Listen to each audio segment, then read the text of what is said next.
Are you marrying into a Kuwaiti family or just curious about what life might look like as an expat wife to a Kuwaiti? Marriage is one of life's biggest decisions, and it's not just about the relationship between you and your partner. It's about blending lives, values, and sometimes cultures. My goal is to give you a glimpse of what to expect and help make your transition a bit smoother. When marrying into a Kuwaiti family, understanding the cultural dynamics is essential. For instance, if you're someone who loves to greet people with a big hug, you might need to rethink this when greeting the men in the family. In Kuwaiti culture, physical touch between genders is generally not accepted unless you're immediate family. However, every family has its own ideologies and preferences, often influenced by religious and cultural values. It's always helpful to observe those around you, especially your in-laws, and when in doubt, ask for guidance to navigate these moments comfortably. When it comes to navigating cultural expectations, my advice is simple. Don't get too hung up on every request. If it's something that truly matters to your in-laws but doesn't cause significant issues, it might just be best to simply agree to disagree or let it be. A wise piece of advice I once heard is, in relationships, it's often best to go with the opinion that is the strongest, safest, or kindest.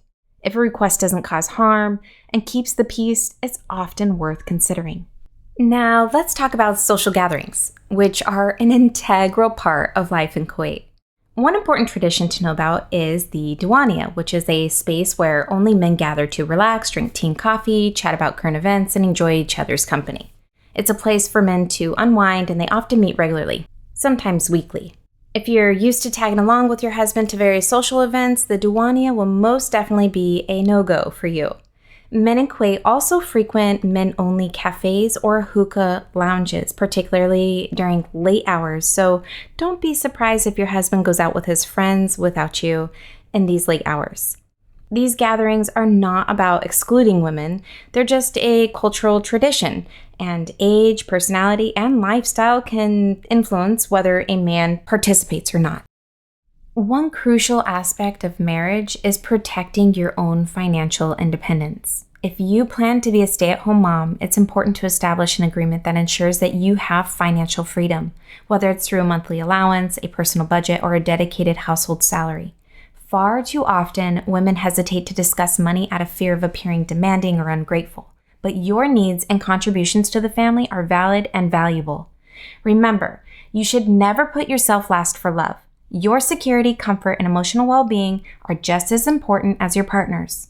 Having financial independence doesn't just benefit you, it strengthens your relationship by fostering mutual respect and maintaining your sense of dignity and autonomy. When raising children in Kuwait, you'll likely encounter a range of old wives' tales that many Kuwaitis swear by. In many Western cultures, we're used to making our own informed decisions about what works best for our families, so advice like this can sometimes feel overwhelming. For example, you may hear that children need to wear socks indoors because the floor is too cold. While this makes sense when you think about how chilly the tile floors can get, most kids tend to fling their socks off at the first chance that they get. Another common belief is that children should always wear an undershirt beneath their clothes. It's thought that it keeps their stomachs warm, prevents air from getting to their chest, and absorbs sweat in the hot weather. While I can see the logic behind this, I didn't grow up wearing undershirts and didn't feel my children were at risk of catching a cold without one. With that said, my children do wear undershirts now, and everyone is happy. It's a small adjustment that helps keep the peace and shows respect for my in-laws' opinions. If you've encountered old wives' tales about child rearing or anything for that matter, I'd love to hear about them. Share your experiences in the comments below, and let's help spread awareness about these fascinating cultural practices. Navigating a new culture and family dynamics can be both exciting and challenging, but with patience and an open mind, you'll find ways to adapt and thrive.